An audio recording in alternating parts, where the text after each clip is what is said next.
The Budapest Gambit, super fun to learn. And I'll show you exactly like what you're going to be doing. So we're going to be black. And the Budapest Gambit starts off with D4.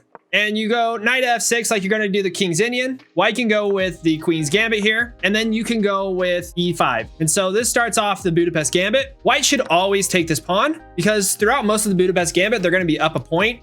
There's just so many tactics involved that the games can go so many different ways. As they attack the knight, you're going to jump up over here to g4, attacking this f2 pawn, but also looking to attack here on e5. So what you're looking to do in this position as black is you're trying to put pressure on this by getting your bishop over here to g5. So we're going to look at two variations here. The first is when white kicks out its knight over here to f3, and the second is when they kick the knight over here to f4. So when white kicks its knight over here to f3, what you're going to want to do is get that bishop over there, put pressure here, looking to one, get these there. And so from here, obviously if you're white, you're not going to let that happen, so you're going to drop the pawn down, but this further restricts the bishop from getting over here to e3. So you're doing pretty good right now. So what black's trying to do here is they're basically trying to get over here to a5, get this rook over here and swing this rook over here on h6. I'll show you a game I had earlier where I was able to do this, and I can show you how well it worked. You're also trying to get this knight out. You're trying to develop and castle. Like you're just trying to develop as quickly as possible and trying to get a checkmate if you're black. So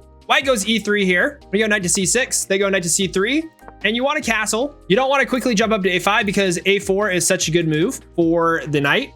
If they go bishop to e2 here, that's when you're going to want to start trading these pawns, trading the knight for the pawn. And you're going to have this system where you're going to have like the castle here and this kind of bishop knight look structure to your game. White castles, and you're going to want to move this rook over here to a8 or e8. The reason being because when we go e4 and the knight comes here, you're able to just retreat your bishop back here, and it will be the best place for the bishop. Otherwise, you can't like retreat your bishop back here because if this comes in, you trap your bishop in. So those are kind of the things that you're looking at. You're looking at getting this. You're trying to after you get this rook here, you're looking to push here, get this rook over here and there.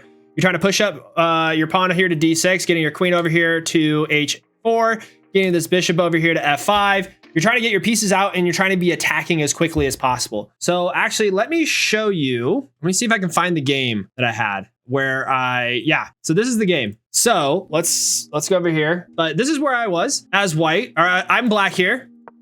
And I went with the Budapest Gambit.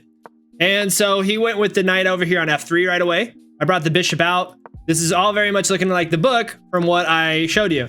Now the computer says to take here, but you're switching knights, so it doesn't really matter. He castles. I bring this knight over here and he brings the knight here. And instead of bringing my rook over here to e8, I actually just jumped over here to a5, got really excited. This kind of is really not good.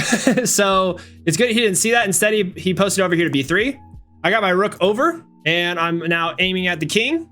He brings the knight over there and I say, great, I'm gonna go here. It is a mistake because the bishop can take here, but he saw that I was threatening mate and was scared, blundered there. I took the knight.